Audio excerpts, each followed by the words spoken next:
Alright, so in this video, I'll be showing you how I refill my ink using Sublimation Ink. This is a Epson 2803 printer that I purchased from Walmart, but I had converted over to sublimation.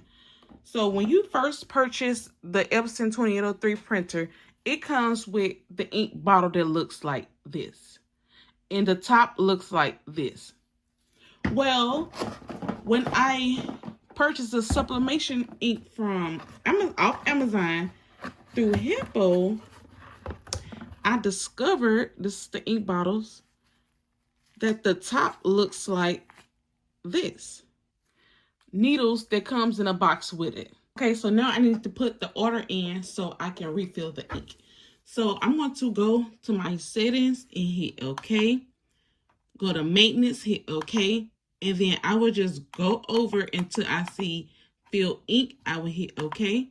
I will then read that, hit OK. And once I do that, like, I'm going to take my bottle, and then here goes the needle right here. I'm just going to take the needle cap off. This bug got bubbles. And then I'm just going to take the needle, stick inside the bottle. I'm going to hold the bottle down, and then I'm just going to draw it out like this. Like you having like a phlebotomist do it. All right.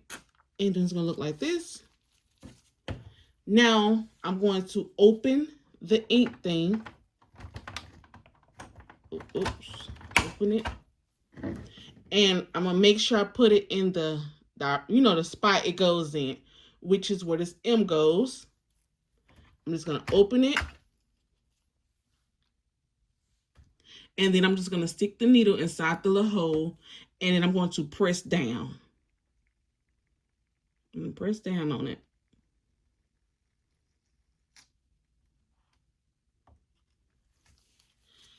All right, as I can see, I just need like a little bit more to fill it up to the line.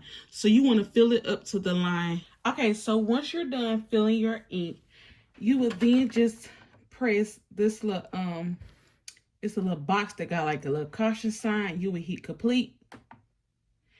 And then it's just going to say select the colors you refilled.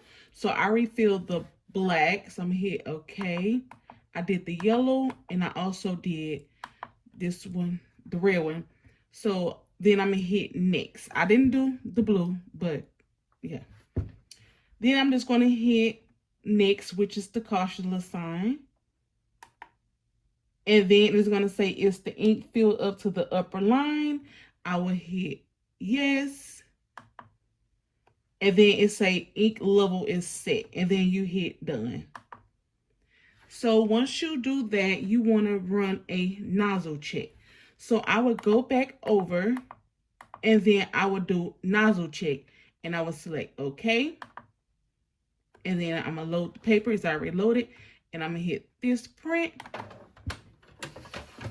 and let it print out a nozzle check. Okay, once your nozzle check comes out, it's going to look something like this. It should look something like this. And can y'all see that? Okay, it's going to look something like this. And then on the screen, it's going to ask you, are there any missing segments? I'm going to hit no and hit OK. And you are good to go. You can start back printing. So thank you for watching. Until next time.